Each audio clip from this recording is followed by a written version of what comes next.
Welcome, everybody, to another edition of UFO Man Live. This is UFO Man Live number 16.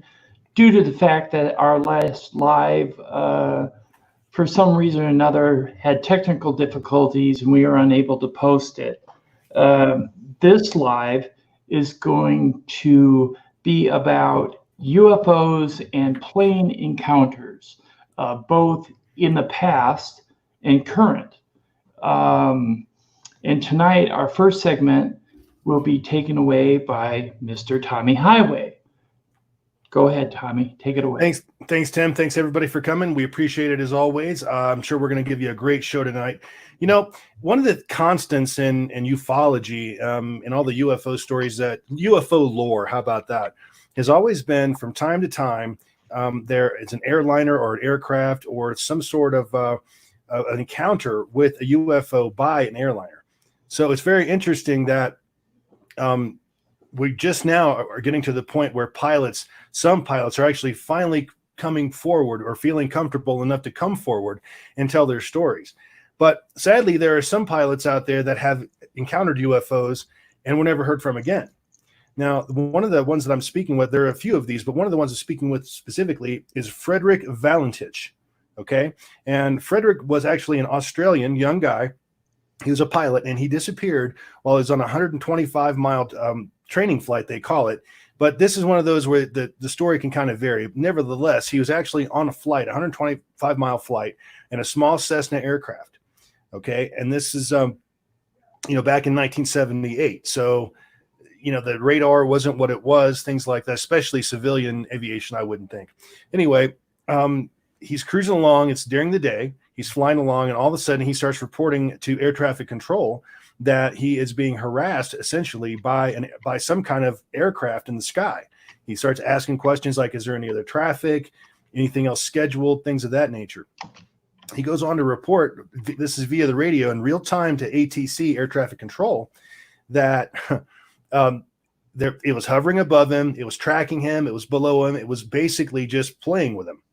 And this goes on for quite a while. We're talking about more than an hour. This conversation goes back and forth between himself and ATC until suddenly he just came out and said, "Look, this is not an aircraft."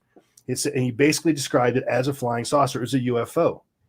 And the next thing that was actually heard, or frankly, the last thing I should say that was heard from Frederick, was his last transmission, which was just an open mic. And it was a sound of like screeching metal, like metal grinding together. And then that was it. Okay. They launched a major search effort for this young man. There were several militaries involved, the whole 9 yards. I mean, every civilian boat in the area was actually commandeered to conduct this search, and nothing was ever found. Now, many years later, and I think it was about a decade or so later, there was an engine cowling found, which an engine cowling, for those of you who don't know, is basically like the enclosure around an engine. Okay. Correct. Part of that was actually found or in a cowling that matches the description of this aircraft, but they could not positively identify it as being part of Mr. Valentich's aircraft. So right, it may not be the same plane. Yeah. Right. And it could have come off of any other plane. I mean, it's a very common type of aircraft. So that was one of the things that when I heard this story initially, and I remember when this happened, I was just a child. And it was kind of a big deal. I mean, it was on the radio. It made the news, things of that nature. Walter Cronkite, if I'm not mistaken, spoke about it. And that was just one of the many times where we actually have at least some sort of evidence that a UFO or an unidentified flying object was actually messing with an aircraft. And in this case, depending on how you look at it, maybe it, took him on board. Maybe it just destroyed his plane. I mean, who knows? But again, even if the plane had been destroyed, there would have been some evidence. I mean, because they were on it as far as a rescue was concerned. And they commandeered everybody like right away and went out looking for this guy. Never found hide nor hair of him. Think about that for a moment. I think that's why they were considering at one point when Malaysian Flight 370 disappeared, they were thinking along the lines of the Fred Valentich sighting at the time, but there's no definitive proof to indicate that was a UFO encounter at this point. Welcome, Q. Welcome, Jax, to the stream. What's up, guys? Good to see you. Thanks me. for participating. Really appreciate it. Q, being that it's almost it's after 2 where you are in the morning, and Jax, it's after 10 where you are. Welcome. We're glad that you're here. I see Mr. DB Cooper's in the chat. Welcome. Inger, Nipsey, and everyone else that's in the chat, welcome. All right. Tommy, you were telling me earlier that you were going to talk about the Japanese airline encounter. What's that all about? Let us in on the story. Okay, well, this is actually a really well-known incident in ufology. One of the reasons being is it's one of the few times where it's actually been admitted that a president, in this case Ronald Reagan, was actually awakened from bed and told about this incident. Okay, and that's documented, so we know that that actually happened. Basically, the story goes is it was Japan Airlines flight 1628, and it was in November 17th of 1986. And basically, they were a cargo 747, I believe they were, and they were flying in or around above Alaska. And all of a sudden, the pilot started reporting that they've got a couple of aircraft in their direct vicinity. I mean, they could see them right there. And they began to describe them as saucer-like. And again, this is one of those where the story has been told over time, so it kind of varies a little bit depending on who you ask. But essentially, what the pilot was saying was that they were saucer-like, and they were just of unknown origin. They asked Alaska if they had any tracking. Sometimes they had some tracking, sometimes they didn't, but they had enough of a radar picture of these objects to actually, again, wake up Reagan from bed, right? So that's pretty serious. So they asked the pilots to basically veer away from these objects and set a new course, which of course they did. Now, as they did this, they noticed another giant saucer, and they say that this thing was the size of a couple of aircraft carriers end to end. Okay, right. The whole time like a shelled walnut. Yeah, exactly, like a walnut. Okay, now the whole time that this is happening, that they're experiencing this, they're online with the ATC air traffic control, and they're actually, they're communicating in real time about this. Right. So basically, they turned away from it again, and it began to follow them. All right, it was interacting with them. As they moved, it would interact to counteract their move. Okay. Right. Exactly. In other words, it was taking a really hard look at them for whatever reason. And then basically, let's see, and then they asked him if it was military. It wasn't military. The whole 9 yards. They could not distinguish, or they could not identify what this was. Air traffic control couldn't identify it. The pilots couldn't identify it. And it's a kind of a big deal because this is back up until just recently, like I was saying, airline pilots had to keep their mouth shut, because if they didn't, then they would basically be deemed as mentally defective or whatever, and their days of flying an aircraft are over. They're riding a desk if they do that well, which unfortunately is exactly what happened to the captain of this particular aircraft, because after he landed, he actually spilled his guts. I mean, he went to everybody that would listen to him. He told them the story. His co-pilot told him the same story at first, but then all of a sudden he clammed up. So what happened to the pilot? Well, they took him and they gave him a desk job, and he stayed in that desk job for like years, like a couple of decades, before they finally gave him flight status again. And the reason I think that they did that was because more and more pilots were coming forward at this point, and they weren't they weren't having their wings stripped or whatever. So it's just very interesting. They finally let this guy fly again. If it were me and I saw something like that, then I would panic. But these pilots are trained, obviously, to handle situations like this. And pilot commander Torochi, I can't say his name, Torochi,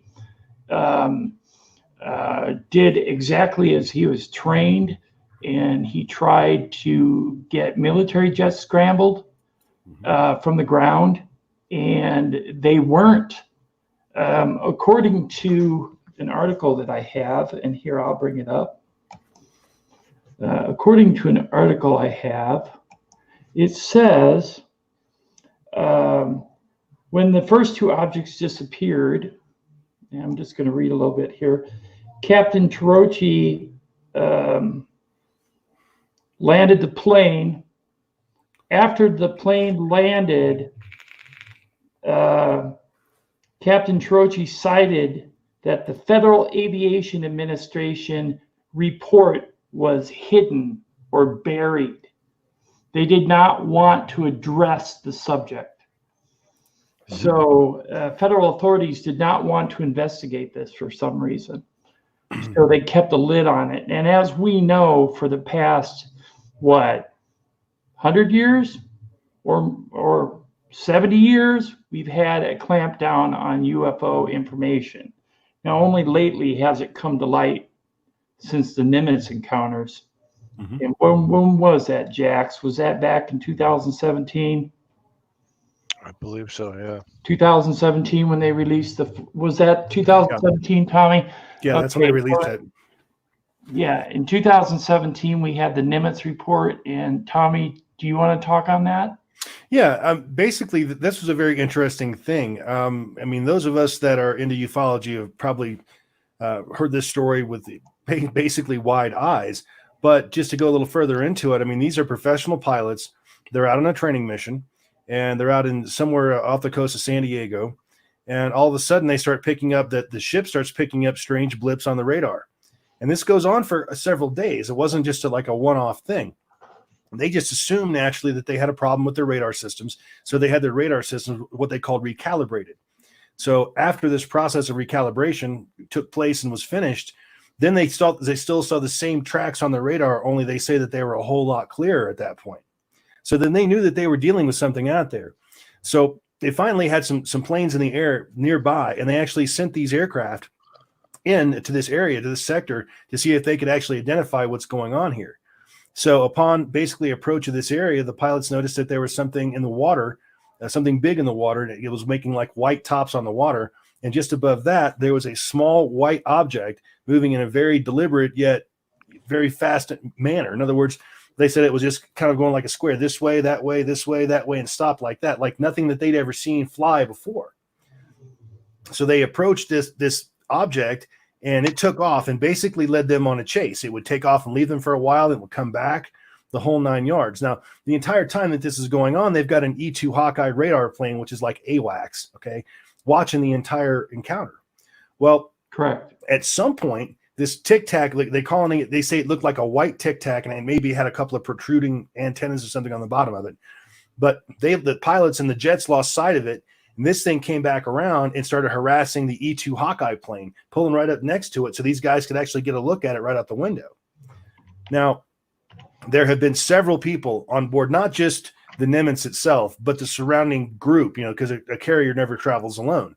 So there's all kinds of other sailors from different ships on, and they're actually confirming that this actually happened. I mean, they're retired or out of the military otherwise now, but they've confirmed that this happened. And there's a video out there that you should watch on YouTube. I can't remember what it's called, but regarding the Nimitz incident. And when you listen to these radar operators and these pilots, they're very credible people.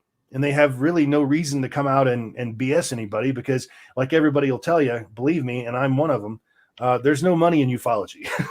So you're actually out there just to put your piece of the puzzle out there so everybody else can join in.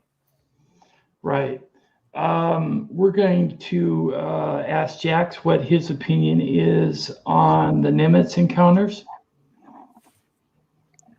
I just find it very interesting. I mean, the whole thing, it just, I believe him,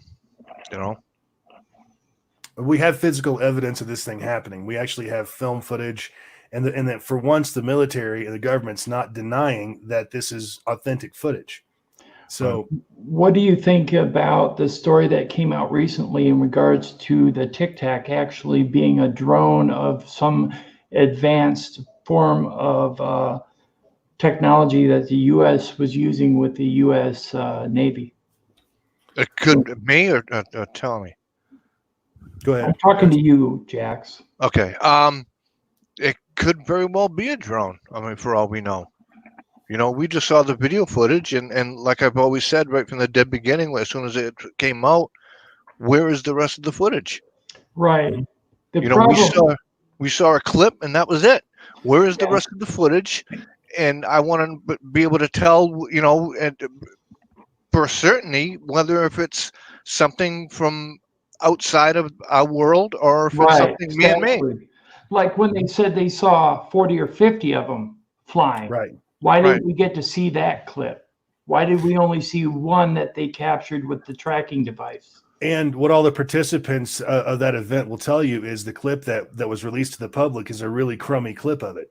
Apparently, they've got cameras that are just spot on, and they show all the detail on it and all that. But that part of it has not been released to the public.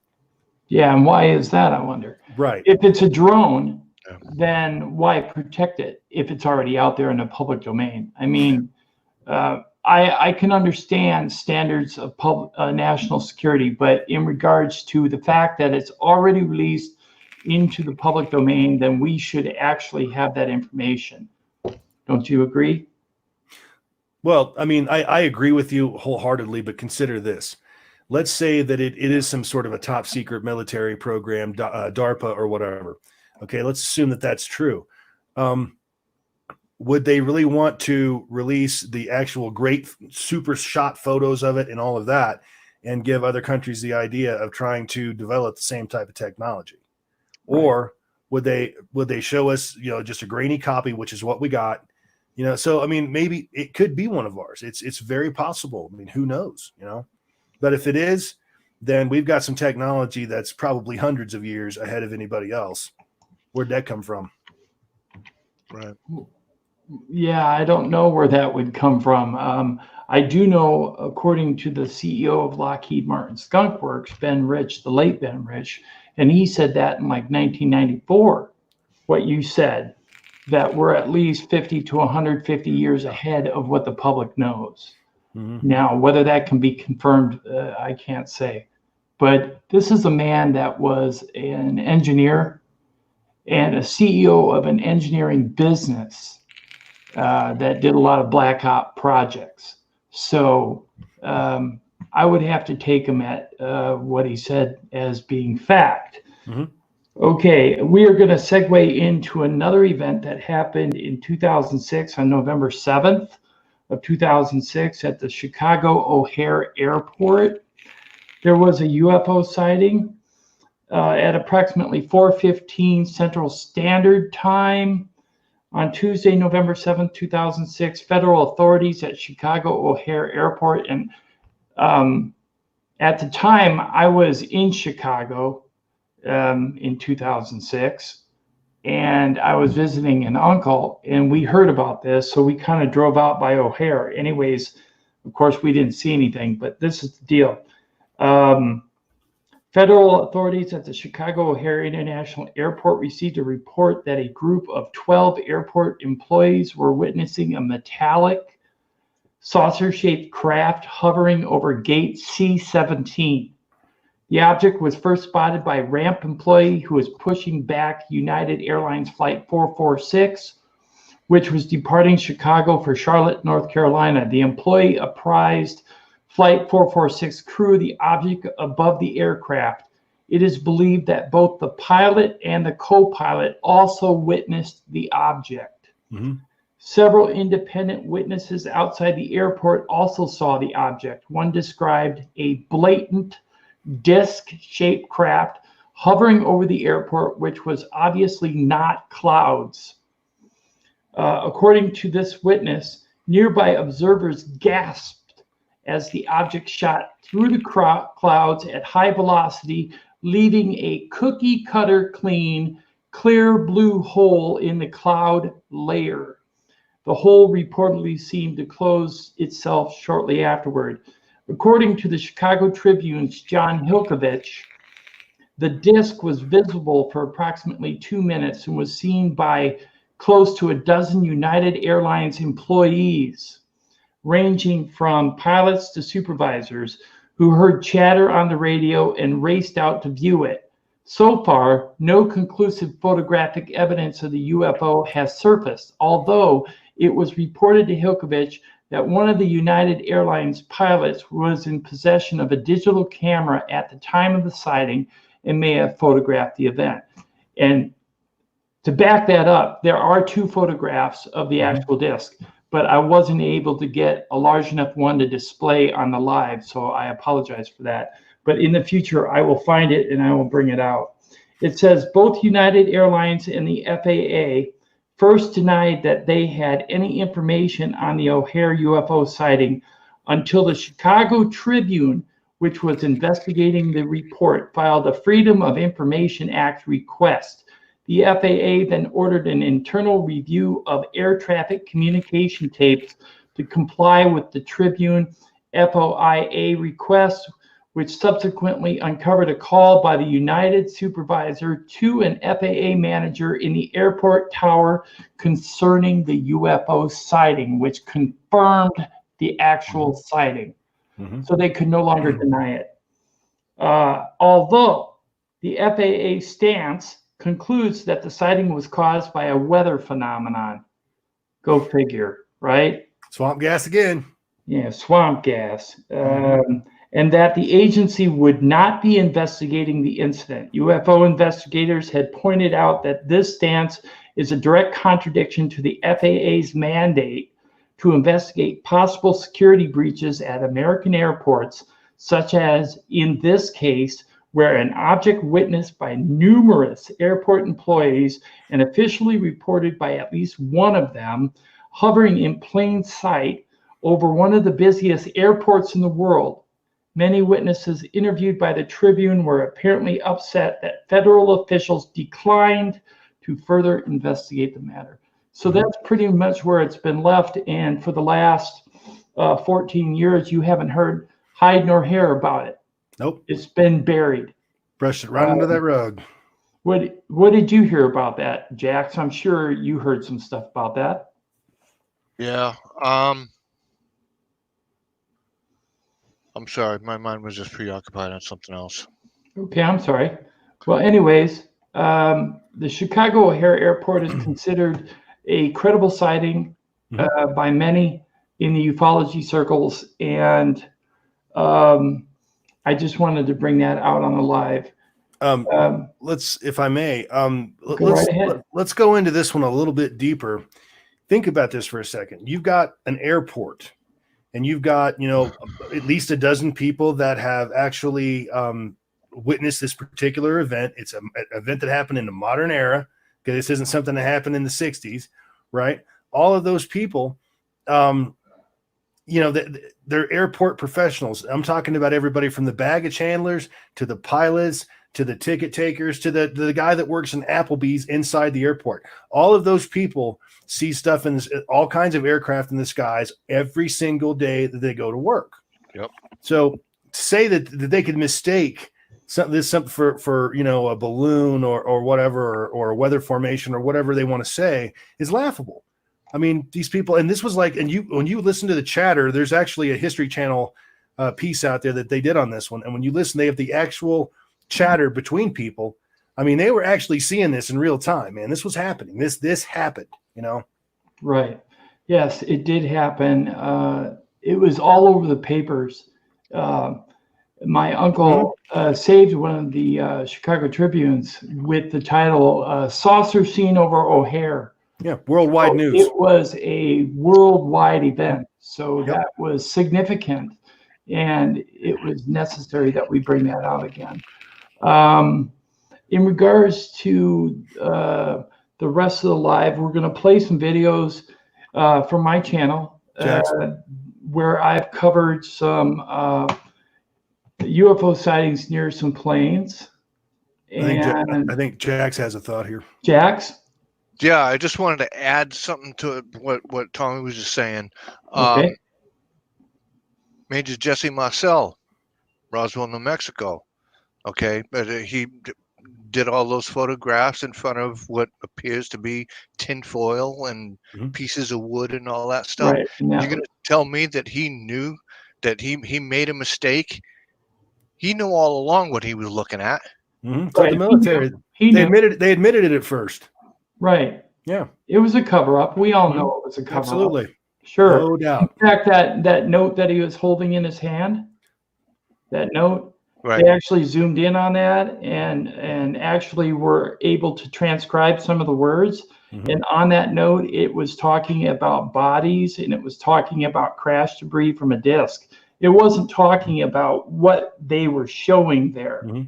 Right. It was talking about what was actually found. And I think that was left there on purpose, actually, by Jesse Marcel, so that people would eventually find the truth. That's my opinion. But It's not the first UFO incident or sighting where the military coughed it up right away and was honest, and then they pulled it right back. I mean, it's not the first time in history that they've, well, that probably was, but they've done that since, I should say. okay, I have an actual report that came out on, well, this was posted on March 12, 2018. It's a video entitled Inside the Navy's 2015 Encounter with a UFO. It's a report from Tucker Carlson. I'm going to play it. It's necessary because of some of the information. So here we go.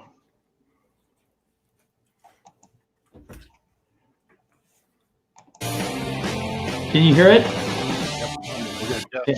UFOs have captivated the public interest for decades, but they've always been dismissed, including by me, as the province of wackos. But that is changing thanks to some remarkable videotape and firsthand accounts from very sober people who are trained to identify aircraft. And that would include this video. It shows two Navy pilots encountering something bizarre off the east coast of the United States. Watch this.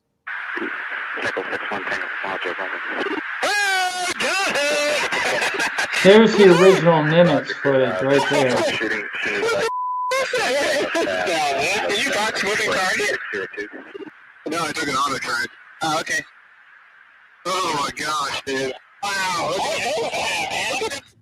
Okay, these are guys who fly for a living, who know what other airplanes look like, including those maintained by foreign governments, and they're totally shocked by this. This is one among many incidents like it, including many that have happened in the middle of the day to sober people, lots of independent witnesses at the same event, commercial pilots, military pilots, O'Hare Airport in the afternoon. None of them have obvious explanations. These are aircraft, apparently, that are moving in ways that appear to violate physics, that are flying very differently from any aircraft ever observed, and way faster than any plane that we know any foreign country has.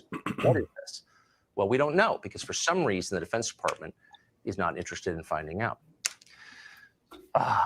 Lou Elizondo is a former Pentagon official. He helped research UFOs. He said the DoD is not taking any of this seriously for some reason. Mr. Elizondo joins us tonight. Lou, good to see you. Thank you for having me. So did I overstate that? Is there a growing corpus of evidence, not drunk people on a lonely rural road at 3 in the morning, but sober military pilots saying something that we can't explain is happening? That is correct. You're talking about individuals who have very high security clearances. They are trained observers. We've actually paid them and put them through schools to be trained and very keen observers to scrutinize what they're seeing.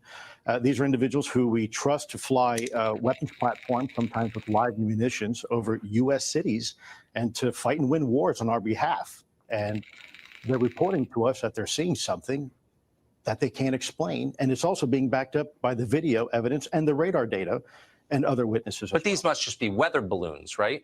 Well, the weather balloons that are expressing technologies that are far beyond our current understanding of aerodynamics, things that are maneuvering in ways that no aircraft that we are currently aware of has that capability to. Flight performance characteristics that are well beyond the threshold of what we would consider, I think, normal or routine for aircraft. So they have no flight surfaces, no wings or anything approaching a wing, and there's also no obvious propulsion. So infrared doesn't pick up any jet trail or rocket exhaust coming out of these things. Right, or a plume.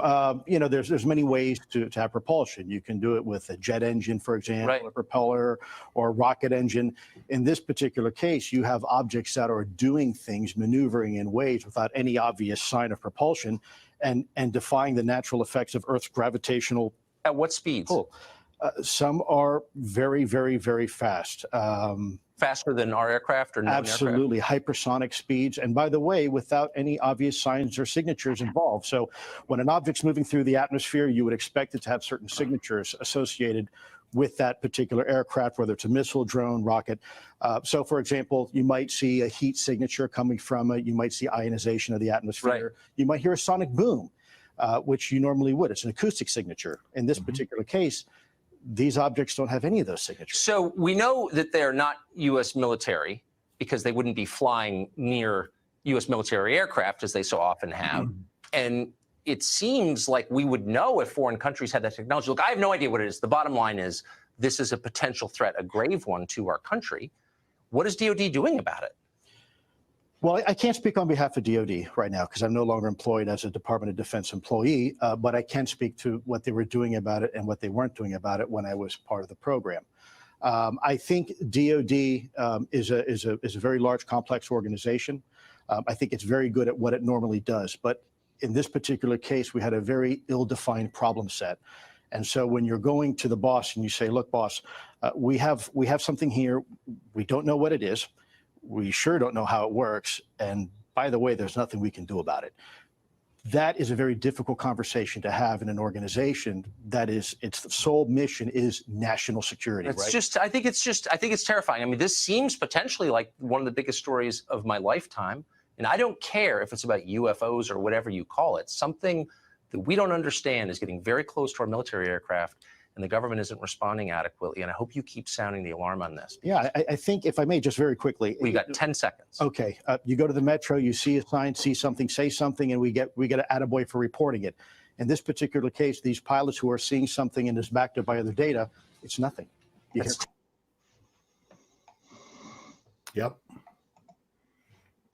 Yeah, Like I was saying, nothing. They hide it. like I was saying in the chat a minute ago, imagine, if you will, the stories that airline pilots, military pilots, civilian aircraft operators, even truckers, anybody in transportation, imagine some of the stories that they must have out there, and then try to imagine how many of those stories will never be told because those people are afraid to face the ridicule and possible damage to their career. Or being Right. threatened to lose their career. Right. Yeah. And those people that are doing the threatening, I mean, how do they, what are they hiding? Exactly. And why is it such a big deal to them?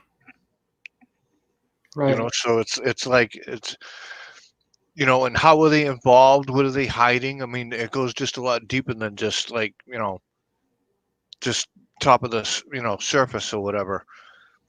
So it's like, are they involved? Who knows if they're involved? Bobby made a good point. How many of those have actual video that'll never be seen by anybody?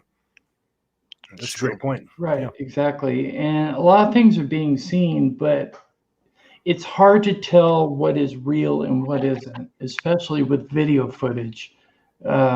So I have some videos I'd like to play, and I'd like people's opinions of what they are, if they're real or if they're not, and if you think this is a credible sighting or not. This is a video that was supposedly taken by a TikTok app, which captures a UFO above a cloud bank from a Viva Airbus jet pilot.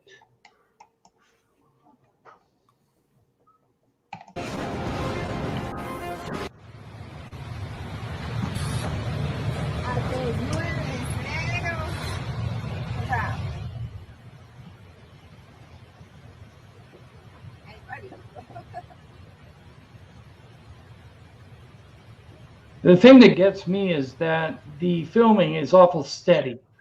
He's got a hell of a camera. The original footage has been slowed down by 0.25x so you can get a closer and better look at the object.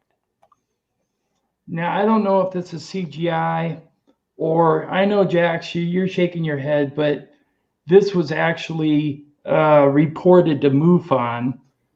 And some reports to MUFON are credible. Others, maybe not so much. This object that we see above the clouds was filmed from an Airbus jet by a Viva Airlines pilot using a TikTok app. It's kind of too perfect. Down by 0.50x, so you can get an accurate What bothered me is that the filming was too steady. If you're going from the dash of an airplane to the window and you see this flying by, are you going to be as steady as this is? I would say no. Or look at the angle. Watch how the camera actually tracks it perfectly. Shape and size. I think he was actually looking at the clouds. I don't know if that was added later or what. Yeah, that's real clouds. But watch how he tracks that so well from a moving aircraft. And like you said, when you see something like that, I mean, obviously something in his airspace is going to startle him. What appears to be a round object morphing into a cube. At one point, you could see the sun reflecting off the object. As I don't know. Be metallic. See, this bothers me right here. All right, look at the object. Yep. On the right-hand side, there's a white dot. There's a white dot over here in the back. The sun is coming from the right, so it would reflect off the right. But why was it reflecting off the back? That's what's confusing me. I think there's something wrong here. So this video I put up because I wanted to show that sometimes videos are put out there that people want to believe is real, but in this case, I think this one can be debunked. Take a look again. Also, coming up, we will have a few still images so you have an idea and closer look at the object. Oh, go back a minute here. Look here. Why don't we do this? Why don't we take a and closer right look. There. Right there. Yep. It looked like it was put in there. See it right there. Yeah, that's it. Yeah, it is. It is. That's CGI. You can see it, the square around it. So this is a CGI video, and I wanted people to notice that and know that we on UFO Man do expose hoaxes and do debunk what we need to do. This is a false video. Yep. All right, here's another one. I don't know about this one. This one bothers me too.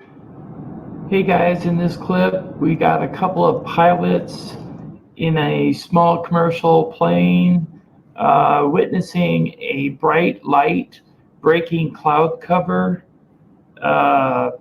Could be a possible UFO up close. Check it out. A lot of people thought this might be a rocket. Sighting unknown, but it was reported and submitted to move on. The only problem is November 23rd, 2000. The only problem with this one is that it's in restricted airspace. Where jets fly, you generally can't fire a rocket unless you're in a war zone, unless it's an errant missile. Now, this here supposedly 2019 is not a rocket, but other people were saying that it might be. What do you think, Jax? I think it's something, but to say that it's a UFO, I can't say that for sure. Yeah, I can't definitively say anything's a UFO, but this is coming up out of the clouds right in front of the plane. So whatever it is, it's keeping pace with the plane's speed. I don't know what it is. Let's go back here a little bit. Submitted to move on. I don't know what this is. Date of sighting November 23rd, 2019. An odd sighting. So because we don't know what it is a UFO. It isn't necessarily alien, but it is unidentified. So we'll leave that one as an unidentified one. I just wonder what, because we all know what the camera does to objects, especially in low light situations. I just wonder. Right. I just wonder if a launch would look like that in a camera. And to me, maybe. It might, but what gets me is that it's so close to the plane. It's in air traffic flying zone, which is against the law from what I understand. You can't fire a rocket or a missile into a restricted airspace. You can't, unless it's an errant missile or you're in a war zone. So I don't know what that is. I don't know what that is. So here's another one here. This one's called Disc Passes Over the Amsterdam Airport on July 18th, 2019. Meaning that UFOs not only encounter Hey guys, it's UFO Man. airplanes, Here's a but they clip encounter concerning what airplanes appears at to airports. be a disc passing over Schiphol Airport in Amsterdam on July 18th, 2019. Check it out. Here's the original footage again. You can see it quickly passing over. And again. Here I've darkened it a little bit. And you can see the original footage segueing into a larger version. And here it is again. And a little larger this time. I've heard that this might not be a UFO. This might actually be a drone, because airports have drones that they use to scare off birds off the runway before they actually have planes take off. And being that it's so low, it might just be one of those drones. Then I slowed it down some so that you could see the movement. It seems to be holding its position and just moving through the air with ease, actually. It almost seems like it's jumping. Here's the original footage again. Here are a couple stills. This last still, the contrast was adjusted so you could get a better look at it. If you think you know what this is, please leave your comments below. And anyways, this is what it was, and I don't know what that is. Is that cut off in the front? Yeah. Or is that how here? it was? Yeah. Oh, that's how it was. Yeah. It looks blunted, doesn't it? Yeah, it does look blunted. It almost looks like it may have been put into the image, or was altered a little bit, maybe. It's moving odd in real time. If you go back to where it's moving with the planes and watch the planes move, and then watch the movement of this thing as it comes across the screen. Hit play. And again, here I've darkened it a little bit. And you can see the original footage segueing into a larger 2019. Check it out. Here's the original footage again. You can see it quickly passing over. It just doesn't look like it's moving through the sky very smoothly. It's like the planes, if you compare its movement to the movement of the planes, it's like it's going like that.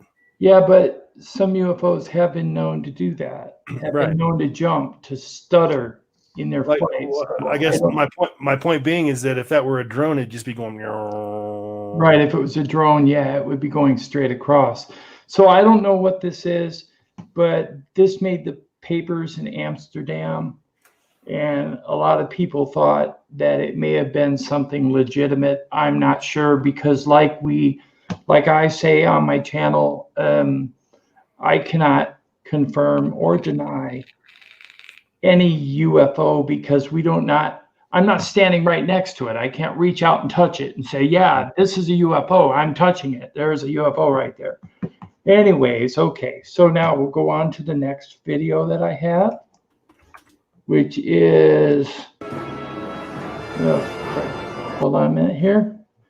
These are bright lights seen from a jet over Argentinian airspace on 4/6/2019.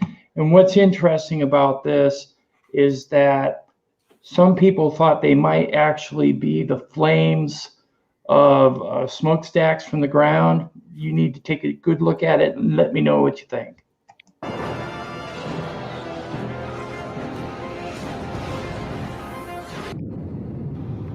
Hey guys, Got a clip over Argentinian airspace on April 6, 2019. Check it out. I thought the lights were unusually high to be flames from smokestacks. Agreed. This is above the cloud cover. Yes, it is. So I don't know what they are, but they are definitely alongside this aircraft. What type of aircraft this is, I don't know.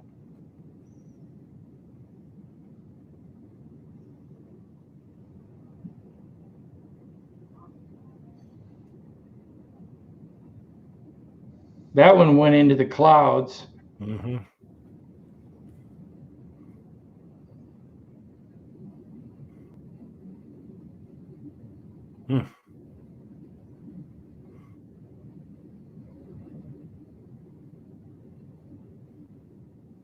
Yeah, I'm not going for smokestack on that. Yeah, I think these might be legit. Mm-hmm. That close-up actually looked like it was pulsating. Yes. Mm-hmm. Almost looked like a diamond shape there for a second. And if they were smokestacks, the plane would be leaving them at this point. I mean, they're fixed on the ground. The plane would just be right past them. You'd lose sight. Right. It's almost like they're keeping up with the speed of the plane. Yeah. Yeah. But it looks like, are they going the same direction? Yeah. Same direction as the plane.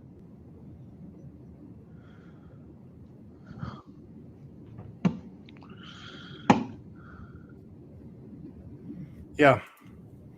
I'm definitely putting this one up as a definite maybe. Yeah. Mm-hmm. Which is the highest rating we can give it. Right. It's definitely the highest rating we can give it. Mm-hmm. Okay. We have another one coming up here. It is two fast-moving objects near a jet over London on 4/8/2019. Take a look at this one.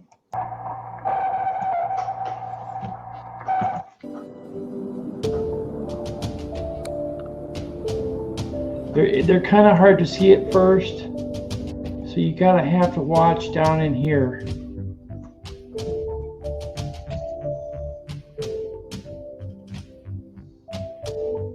There they go. I'll highlight it so you can see it better. Mm-hmm. There they are. There's two of them right there going below the jet. You see that? Yeah.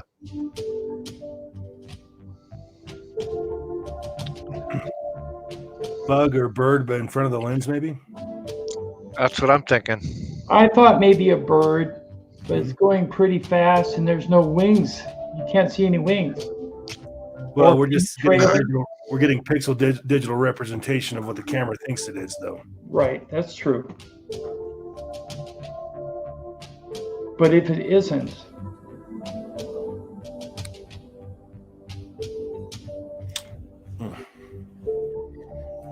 hard to say. Not enough there. Right. Yeah, because those things that just to go off subject for a minute, like the rods, Yeah. those end up being with if you use a high-speed camera Or bugs. or a bug. You know, if you use a high-speed camera, it comes out looking like a rod. Right, it stretches out. Exactly. Right. Yeah.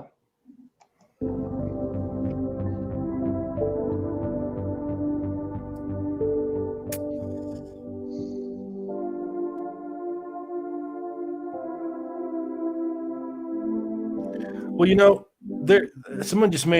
just made a very interesting comment on the stream, on the chat. And I don't know if we have the footage of this one, but that would have been a good one to think about. There's a Chinese airline, I believe, that with a smashed nose cone. Do you remember that one? Yeah, that's when the NBA team was on it.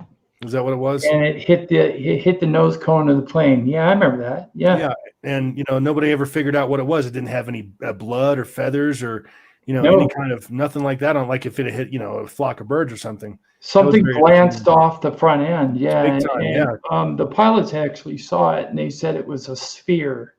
It was spherical in shape, like a ball, and it hit it and it flew off. So it was actually there. Yeah. Okay, I have one here. Unidentified white object filmed over Cincinnati, Ohio, Tommy's old stomping ground, and there were 2 witnesses. The jungle. Here we go.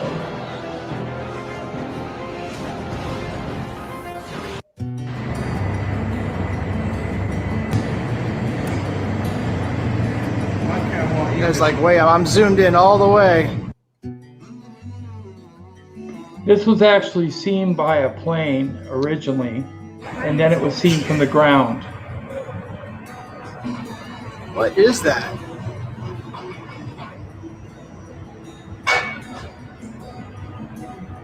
This is the footage from the ground because the one from the plane wasn't very clear. What is that?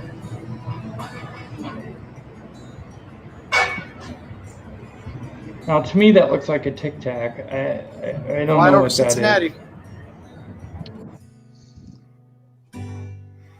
Well, it looks an awful lot like what I saw in the Ohio River, too. Right in that exact area. Wow. So maybe that gives credence to that.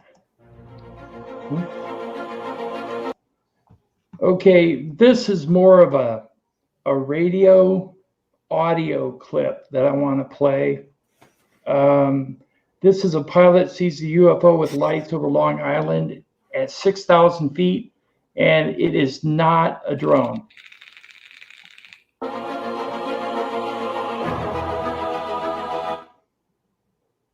November 164 Mike Alpha, good afternoon, Kennedy, altimeter 2982. 2982, 164 Mike Alpha. Gear approach 161 Mike Alpha, I haven't an object in front of me, I don't know what it is. You mean like a drone or something? Don't know if it's a drone, but it's bigger than a drone. Alright, well Mike Alpha, I don't show anything on radar. Looks like it's at your altitude? Affirmative. Do you need to turn or do anything? I need to make a slight left turn. That's fine, sir. And then I guess whenever you can, just let me know what you think it is. Will do. November 1 Mike Alpha, still not sure what it was? No, it's gone behind the clouds. I have no idea what it is. Definitely something was there. Okay, I mean, I'll have to assume that it was a drone. That's the only, I mean, I don't know if that's a safe assumption or not, but I guess that's what we'll go by. Actually, it looks like it had lights on it. That's really interesting. Again, still show nothing on radar, so I don't know what to say. Okay, and I'm not delusional. November 1 Mike Alpha, do you have a second? Yes, sir. One of the managers here would like, when you land, and no rush, but when you land, if you could call here, and then they just want to, see if you can give them specifics, any further information. But someone would like you to call. Is that all right? I'll give you a phone number to call. This is the first time I'm getting a phone number that I'm not in trouble. Yeah, I just want to make that perfectly clear. You're not in trouble. So let me know when you're ready to copy. And ready to copy. It's area code 516-683-29. That's 516-683-29. That's correct. And when you call, they'll be expecting your phone call. They'll know you by your call sign. 161 Mike Alpha. Thank you.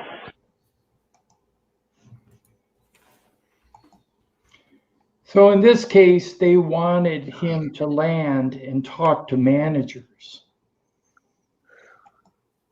And obviously, then it would probably be buried, in my opinion. I don't know. But he had to make a report to management in regards to his sighting once he landed. Some of the drones can be pretty big, too. Right, military drones, exactly. And they can also have lights on them. But he doesn't indicate what type of lights. And I would have to go by the fact that most pilots are trained in recognizing drones as well as other aircraft, weather phenomena, etc., so that when they're looking at the sky and he sees something with lights on it, and he says it's not a drone, it most likely is not. So this one was interesting just because of the audio track.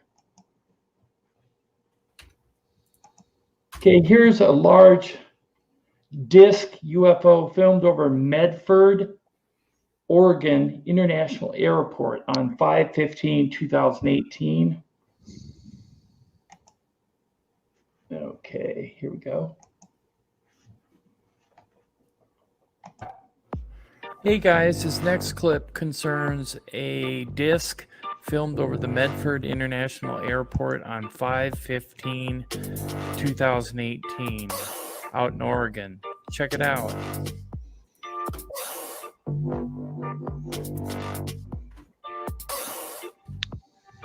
Now, at first, I thought that was a bird, okay? Because it looks like a bird, right? But then it changes a little bit. But I still think it's a bird. What do you think? That's a bird. I'm going to quit that one. That's a bird. Yeah, I think so too. You see a tail. I think that's a bird. Okay, we're not going to do that one. We're going to go to this one. This is footage from MUFON. Massive white disc overtakes military jet. This made the rounds around YouTube about a year ago. Check this out. Oops. I didn't want to do that. Defense experts, UFO enthusiasts, all scrap. No.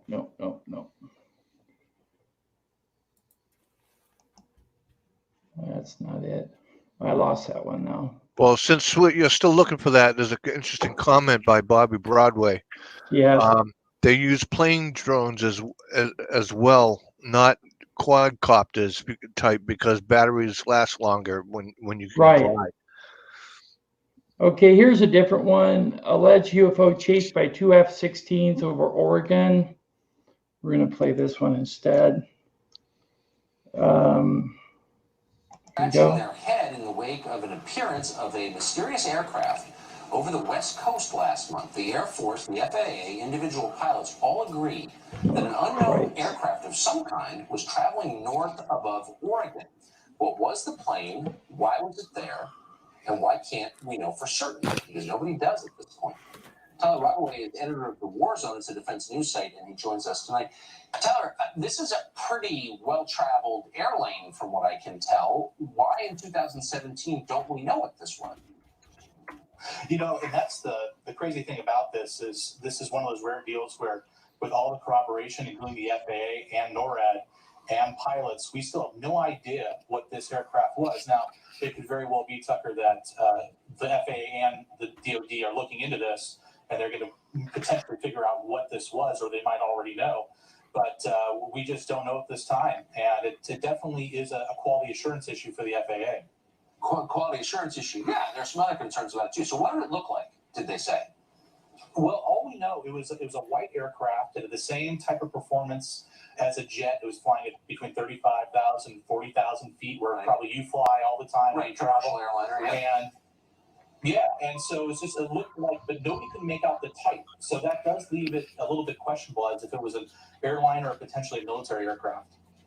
But an airliner would, of course, be identified, would have a transponder on, right? Right. This did not have any communications, no transponder, so no identification or altitude for Seattle Center to see.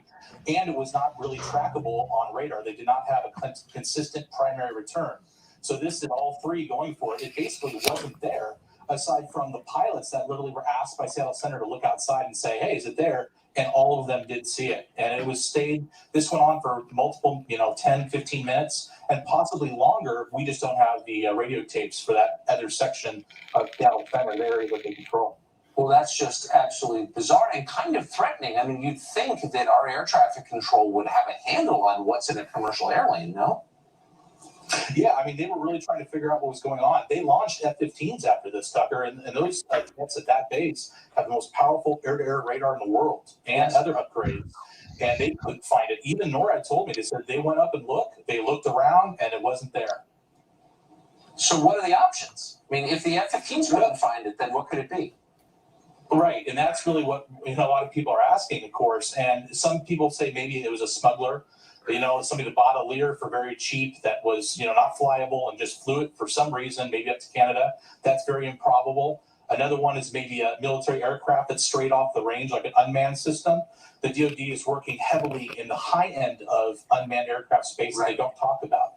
And you remember in 2011 when the RQ-170 Sentinel stealth drone, surveillance drone, fell into the hands of Iran. That aircraft strayed from its course and actually fell, like I say, into the enemy's hands. So the idea that it could potentially fly into Oregon off one of the ranges in northern Nevada isn't totally out of the question. Right, and there are other explanations too, which we'll leave to the imagination of our viewers. Tyler, thank you very much for that. Okay, so they didn't know what this was, but it was still considered unidentified flying object at the time, and there was a large search for the object. They could not locate it, and there was no further federal investigation in regards to it. Now, I have one last clip, and this is a clip I just posted last night, and it is supposedly a diamond-shaped golden craft that's moving behind an airplane that's flying over St. Petersburg, Russia. And it was flying over Russia on March 14th, 2020. So let's see here if I can get this going.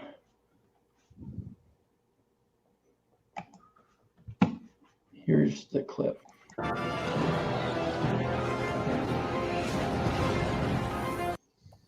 Hey guys, it's UFO Man. Here we have a golden UFO sighted outside an airliner window over Moscow, reported on March 14th, 2020.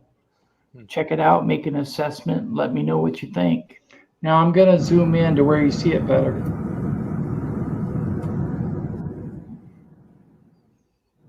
There you go.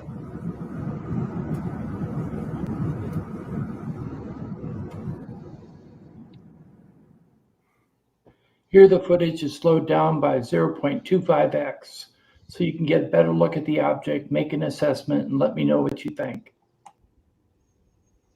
Now I notice that this thing seems to be pulsing. I don't know if you can tell, but when it moves, it changes color in the middle.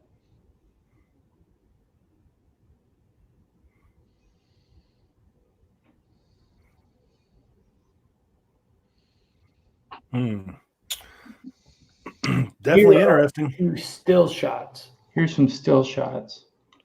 That's one still shot, but see how it's solid in the center? It does change. Right there, you can see some darkening. I don't know what that is.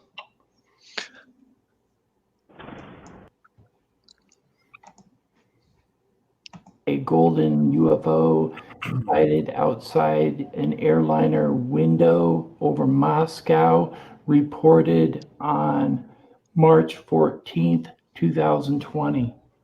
Check it out, make an assessment, let me know what you think.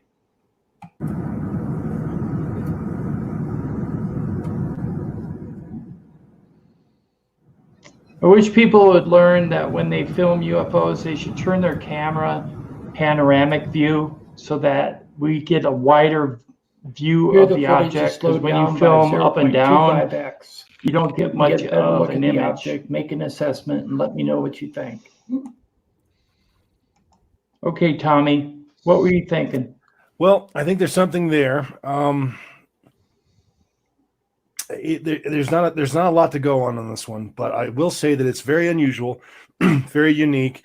The geometric shape of it.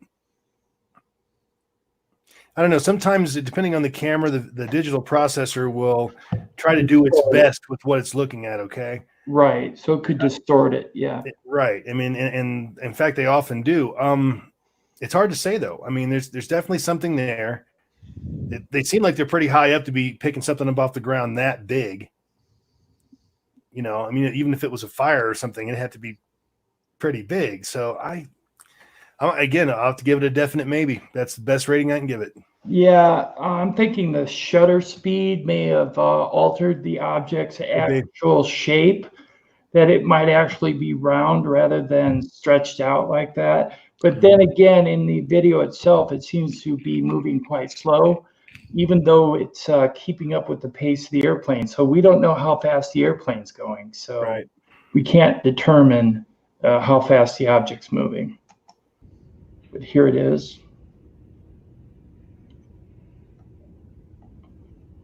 I just thought it was really compelling, this one.